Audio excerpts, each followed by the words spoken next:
Some Porsche 911s are easy to drive, ready to use every day, sensible, almost as six-figure performance cars go anyways. Like this Carrera with its 400 horsepower. Other Porsche 911s like this Turbo S are more like an all-season hot rod supercar. You get all-wheel drive and 560 horsepower here, which is a lot. There are more than a dozen 911 models to pick from. You've got Carreras and Turbos and Targas and 4Ss and Cabriolets, but none of those are more all-out exhilarating to drive as this one, the 911 GT3. Unlike the rest of the 911 models that are designed to be used comfortably every day on the road or the racetrack, this one's packed full of exclusive upgrades and targeted engineering efforts that aim to make it basically a street-legal race car. Porsche says that 80% of people who own one will go race it on weekends. You see clues about that all over. This front lip won't even clear a coffee cup. The ultra-high-end tires are over a foot wide in the back and have fuzzy black felt on their sidewalls to make the lettering stand out. They're set wider apart from one another than in a regular 911 2 for more grip.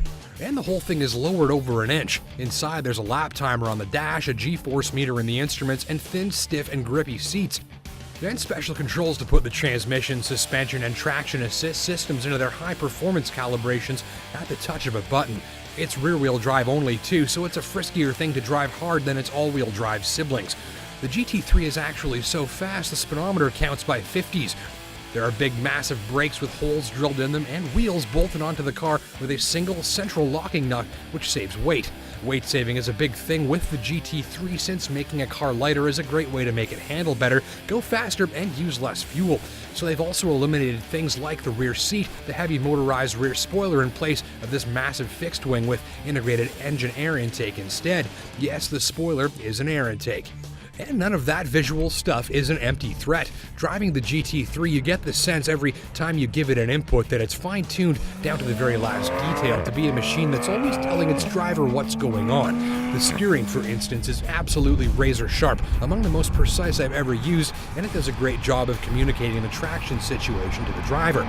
If you're losing front-end grip, you'll feel it in your fingertips. Plus, it's so heavy you'll almost forget there's no engine above the front wheels. There's rear-wheel steering, too, to help with agility on a circuit and maneuverability in tight spaces. And you feel the suspension, first because it's very stiff, and second because when you're driving it a bit hard, you can feel virtually where the GT3 has traction and how its body is sitting on the wheels, and even a little squirm, shift, or slide here and there when you power hard out of a corner. Like the steering, the rest of the chassis is all about feel. Some of the stuff you're isolated from in other 911 models is proudly on display here. GT3 gets a 3.8-liter flat-six engine mounted low in the back. There are no turbochargers, but from that 3.8 liters, it spins up 475 horsepower, and they're all fantastic and of the very high revving variety. The redline on this extreme performance engine is a simply whopping 9,000 RPM. Lesser engines would have flung themselves apart long before those sort of revs, and the sound? Last 1,000 RPM at full throttle here sees a mechanical zing like nothing I've ever heard from an engine, drown out even the intake howls so loudly you'll think it was being transmitted right into your brain. And listen to those gear shifts. The dual-clutch Porsche PDK transmission is the only one offered. A manual would slow this car down too much, but special gear ratios and tuning for this gearbox match the high-revving character of the engine, meaning the red line is always within striking distance and that gear changes happen in literal fractions of a second, sometimes with almost violent ferocity. It's all part of a remarkable driving experience and one that's somewhat wasted if you're only driving your GT3 on the road. All said, this has got to be one of the most beautifully haywire driver's cars that I've ever driven. And I mean driver's car in the pure sense of the word. The way that this performs and feels at your fingertips is really second to none. But unlike the rest of the 911 model range, and I've driven most of it, there are some key differences here. In any other 911, you get the sense that there's a little bit of practicality, sensibility, that you could drive the car 365 days a year without worrying too much about it. In this, that's not so much the case. There's a lot of stuff that you worry about driving the GT3, like whacking that front bumper off on something low to the ground, or blowing out one of those super exotic tires, or the fact that you can't see much out of that rear view mirror because of the massive wing. And that's an issue in a car like this if someone's behind you that might be interested in giving you a speeding ticket. But I think ultimately the best and worst part about this car altogether are how this engine delivers its performance on such a furious wave all the way past 9,000 RPM.